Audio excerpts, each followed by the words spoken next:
원래는 신년 특세를 하나님께서 요나서의 말씀을 허락하셨습니다. 요나서의 내용은 우리가 잘 알고 있는 내용인데, 요나 선지자에게 하나님께서 이스라엘의 원수나라였던 앗수르의 수도였던 니느웨에 가서 하나님의 심판을 전가하라 그렇게 말씀했습니다. 그런데 요나는 심판받아 마땅히 망해야 될 나라에 하나님 말씀을 전가한다는 것, 그들이 혹시나 회개한다면 큰일 날 것 같아서 그래서 그는 도망쳐버렸습니다. 그래서 하나님께 불순종해서 결과적으로 나중에 배 풍랑이 일어나게 되고 배 타고 있던 그를 던짐을 통해 바다에 던짐받고, 그리고 물고기 뱃속에 들어갔다가 하나님 은혜로 다시 살아나게 되고, 그리고 하나님 말씀이 다시 임하며 니느웨에 가서 다시 하나님의 심판의 말씀을 전가하라 그렇게 말씀했습니다. 그래서 그때는 이 요나가 그 말씀을 순종해서 니느웨에 가서 말씀을 전가했더니만 그 백성들이 모두 다 회개하고 구원의 역사가 임했는 이야기가 바로 요나서 전체 줄거리 내용입니다. 성경에는 선지서가 있는데 이 선지서 중에는 대선지서가 5권, 그리고 소선지서가 12권으로 되어 있습니다. 대선지서라 해서 대선지자는 말이 아니고 책이 얼마나 두꺼우냐에 따라서 대선지서 그리고 소선지서로 정해져 있습니다. 이 소선지서 12권 중에서 요나서는 12선지서 중에서 유일하게 역사적인 사건을 담고 있는 것이고, 그리고 또 뿐만 아니라 내용이 짧고 아주 재미가 있습니다. 그래서 하는 이야기가 있고 또 연극도 많이 하고 그런 내용이 들어있습니다. 더더욱이나 여기는 보면 이방인들에게 회개시키는 선교적인 메시지가 그것에 포함되어 있고, 그리고 선지자 자기 자신의 이 고백을 담고 있고, 그리고 고백적인 것이 이야기로 이렇게 나와 있습니다. 요나 선지자는 실존했던 그러한 인물로 열왕기하 14장 25절에 보면 가드 헤벨 사람 아마떼의 아들로 소개되어 있습니다. 요나는 북이스라엘 여로보암 2세 때에 하나님의 말씀을 전가하고 예언했던 그러한 선교사였는데,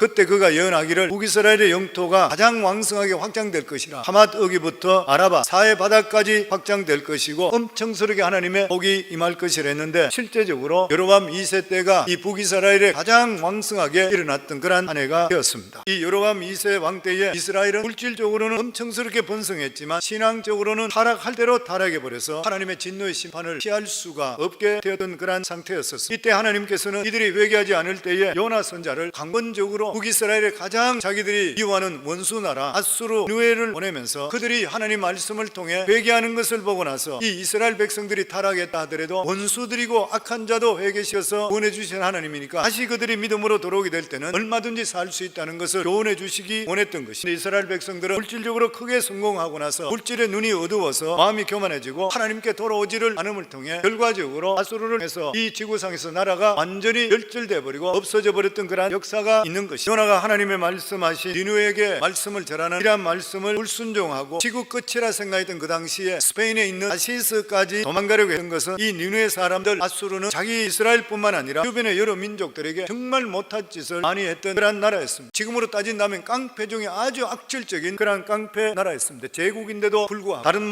나라를 침략해서 사람들 목을 졸라 잘라서 죽이는 것이 아주 여사로있어 뿐만 아니라 사람을 껍질을 벗겨서 죽이는 일까지 했어. 그러니까 요나는 이렇게 악한 자들이 자기가 가서 설교해서 혹여나 회개할까 기빠지를 않았던 것이, 그리고 이러한 악한 자들은 결코 용서받아서는 안 된다는 것이, 그래서 그는 하나님께서 명령했는데도 불구하고 도망쳐버리고 말았던 것입니다. 그러다 그는 물고기 뱃속에까지 들어가면서 죽었다가 다시 살아나면서 하나님께 다시 명령을 내리며 그는 다시 가서 그곳에서 심판에 대한 설교를 하나님 말씀을 전가하라 그 말씀을 했을 때에 그때는 그 말씀을 듣고 그곳에 가서 말씀을 전가했어요. 그럼에도 불구하고 그는 그 사람들이 그의 말을 듣고 회개할까봐 우려를 했던 거예요. 근데 실제적으로 그 우려가 현실이 되었어요. 왜냐하면 그가 두 번째 가서 말씀을 전할 때 그때는 이미 죽었다가 다시 살아나는 그런 경험을 하면서 자기도 모르는 사이에 하나님 말씀에 불이 붙기 시작하고 능력이 나타났기 때문인 것이죠. 그래서 오늘 1절과 2절에 보면 요나가 얼마나 싫어했는지 나오는 것이요, 요나가 매우 싫어하고 성내며 여호와께 기도하여 이르되 여호와여 내가 고국에 있을 때에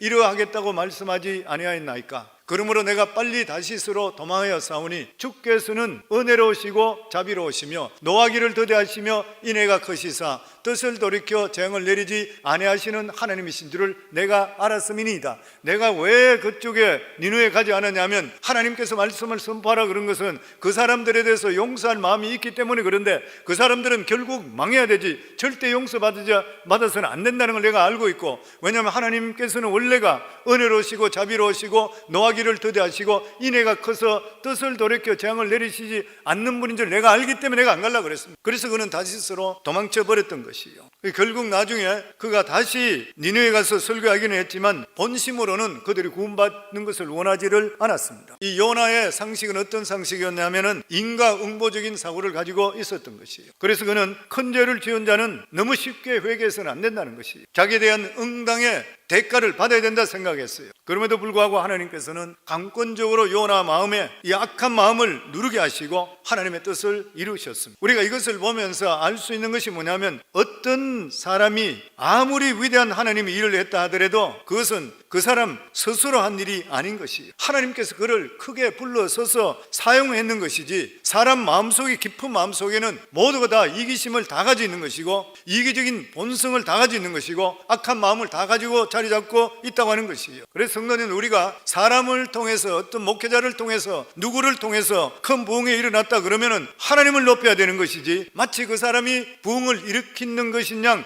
사람을 칭찬하고 그 사람에게 영광을 돌리는 이러한 실수를 결코 범해서는 안 되는 것이에요.